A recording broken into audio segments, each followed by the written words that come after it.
Proteksyon ng bansa laban sa mga banta at pag-atake sa himpapawid. Nakakasana. Pwedeng i-combo sa BrahMos missile bilang proteksyon nito. Mga kababayan, ito po ang Spider Air Defense System. Panoorin po natin ang video na ito.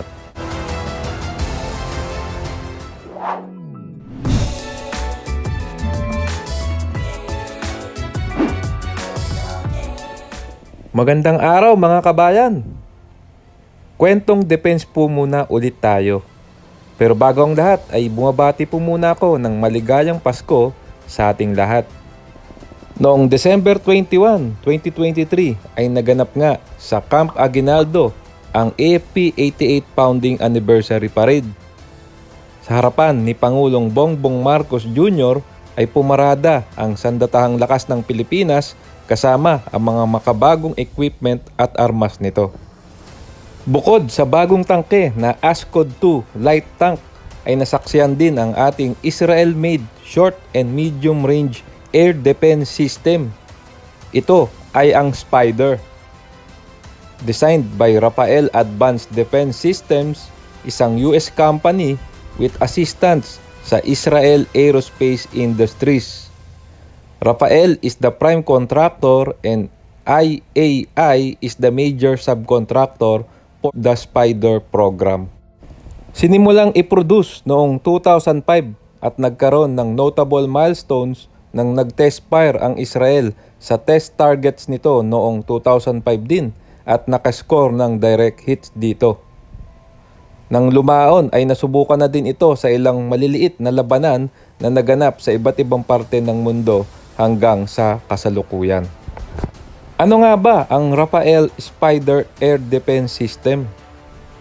Ito ay isang low-level, quick reaction, short to medium range surface-to-air missile system capable of engaging aircraft, helicopters, unmanned air vehicles, drones, cruise missiles, and precision-guided munitions.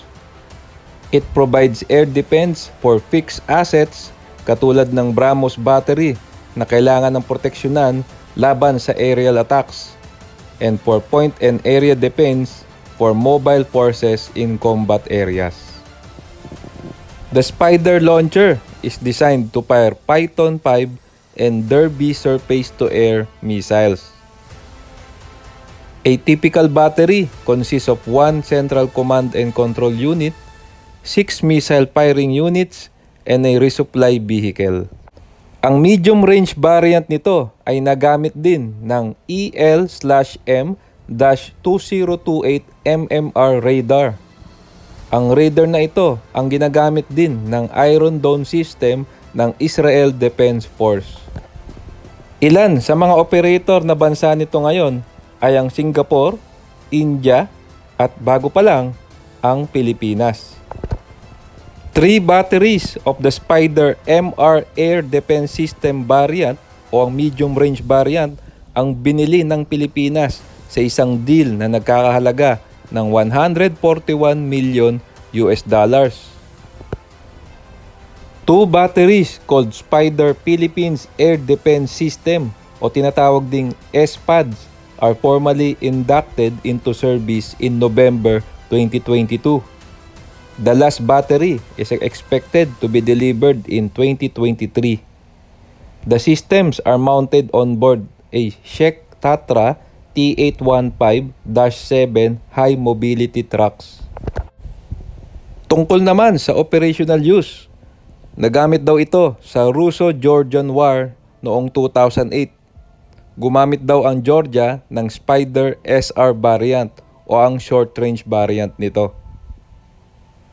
Noong February 26, 2019, ginamit ng India ang Spider system to shoot down a surveillance drone of the Pakistan Armed Forces.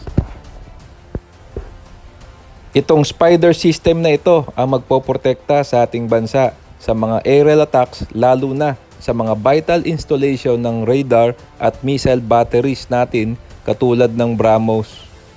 Mahalagang madagdagan pa natin ang dami ng Spider system para mas maging credible ang ating defense posture.